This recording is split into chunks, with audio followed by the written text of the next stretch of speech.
जैसा कि आप लोगों ने देखा था कि जनमानस में जब हम अपनी पब्लिक ओपिनियन ले रहे थे तो आम नागरिक, आम जनमानस का वो व्यक्ति जिसके तक सारी सुविधाएं पहुंचाने का तो भरपूर प्रयास होता है लेकिन पहुंच नहीं पा रही।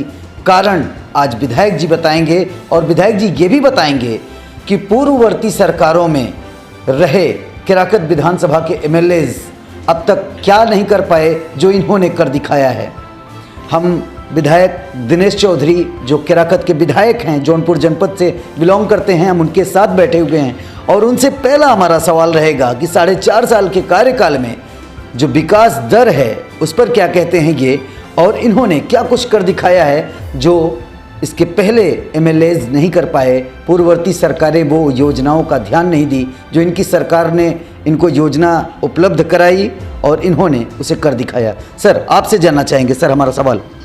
सबसे पहले तो मैं आपको और आपके पूरी टीम को धन्यवाद देना चाहूँगा।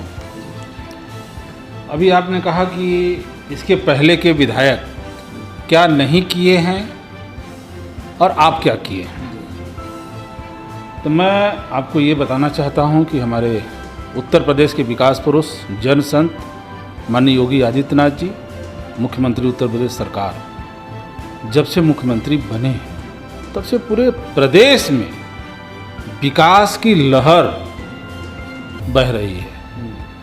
कोई ऐसा काम नहीं हुआ है जो आम, जो सबसे कमज़ोर और सबसे गरीब जनता है उसको लाभ न पहुंचा हो। सबसे कमज़ोर हम लोग मुसहर को समझते हैं। माननीय प्रधानमंत्री जी, हमारे देश के यशस्वी प्रधानमंत्री माननीय मोदी जी हैं, वो तो पूरे देश के लिए कर ही रहे हैं। मुसहरों के लिए कभी किसी सरकार ने नहीं सोचा, कभी किसी विधायक ने नहीं सोचा। हमारे यशस्वी मुख्यमंत्री महोदय मुसहरों को आवाज़ दिए हैं जो आज तक न किसी विधायक ने सोचा, न किसी सरकार ने सोचा। और करीब हमारे विधानसभा में 7,000 मुख्यमंत्री आवास बना है। 7,000 जो बेचारे बिना छत के रहते थे, मड़ई में रहते थे, पानी नहीं मिलता था, उनको पक्का घर बना के दिए। और जहाँ तक पूर्व विधायक की बात कर रहे हैं, पूर्व सरकार की बात कर रहे हैं, मैं आपको एक उदाहरण बता रहा हूँ छोटा सा। सपा की सरकार थी और सपा के ही विधायक थे, 5 साल जनता के बीच गए ही नहीं। 2010-11 में बसपा सरकार में पुल पास हुआ था, पसेवा घाट और बड़ेरी घाट। पुल रुक गया, 5 साल ये थे, जनता चिल्लाती रह गई लेकिन कभी सुने नहीं। जब मैं आया प्रचार में तो वहाँ की जनता कहने लगी, मुझे बड़ा कष्ट हुआ, बड़ा दुख हुआ।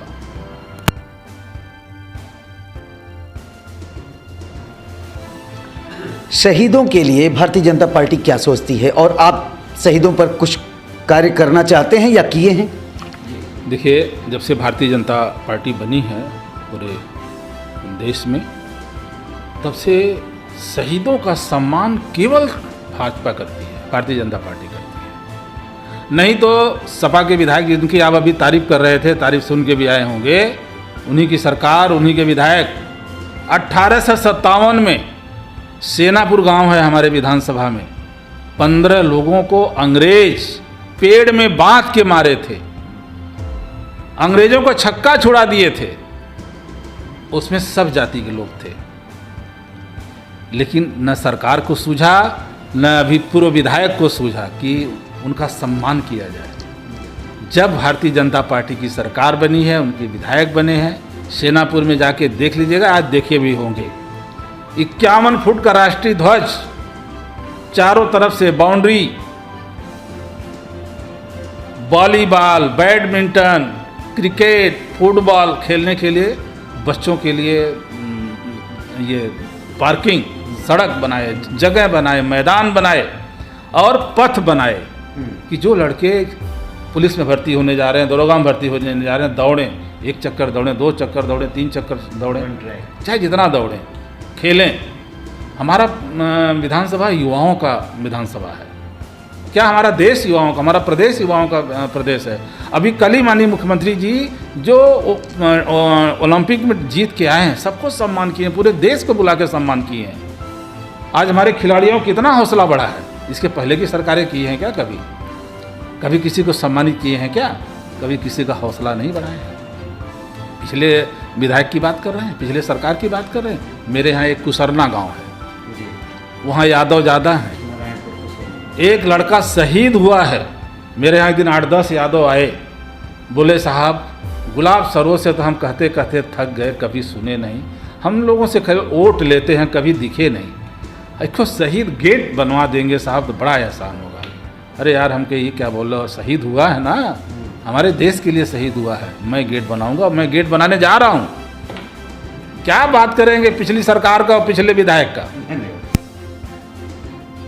क्रॉस करने के लिए जनता को 10 किलोमीटर का चक्कर मारना पड़ता था। कोई बीमार आदमी हो, छोटे बच्चे हों, पढ़ने वाले बच्चे हों, इस पार से उस पार नहीं जा पा रहे। जनता कही तो मैंने जनता से वादा किया था कि मेरी सरकार बनेगी और मैं विधायक बना तो ये वरीयता से माननीय मुख्यमंत्री जी से कह के ये काम कराऊंगा। और यशस्वी मुख्यमंत्री जी को मैंने कहा, उन्हें सहर्ष स्वीकार किया। 32 करोड़ रुपया पास किए, एक पुल बनके तैयार हो गया पसेवा का, दूसरा दिसंबर तक बनके तैयार हो जाएगा। मतलब आपके कार्यकाल में संपन्न होना तय है? संपन्न होना तय है, हमारी सरकार में संपन्न होना तय है।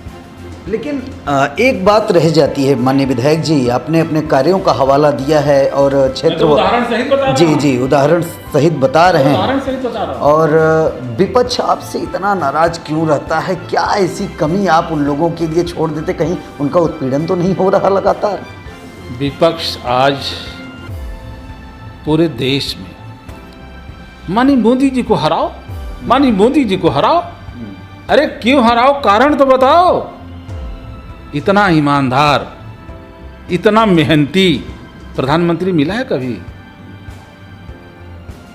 हमारे उत्तर प्रदेश के यशस्वी मुख्यमंत्री इतना ईमानदार कोई मुख्यमंत्री मिला है? ये विपक्ष भी जानता है कि सबकी दुकानें धीरे धीरे बंद हो जाएंगी, इसीलिए सारे एक हो रहे हैं। इसीलिए मोदी जी को हराओ हराओ।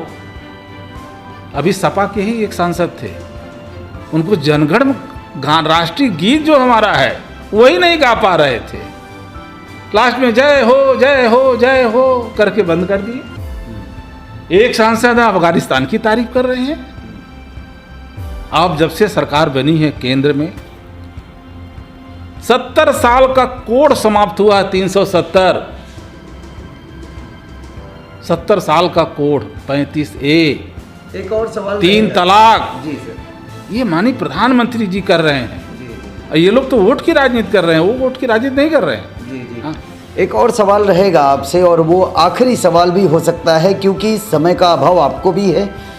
मैं ये जानना चाहूँगा कि जो जीरो टॉलरेंस की बात करप्शन पे, क्राइम पर आपकी गवर्नमेंट करती है और उसका इम्प्लीमेंट आप लोगों के द्वारा ही निर्धारित होता है, अगर अफसरशाही नहीं करती है तो उसकी शिकायत आप लोगों के पास आती है, क्षेत्र के लोगों को कितना समय देते हैं सर? मैं पर डे घर घर तो जा नहीं सकता।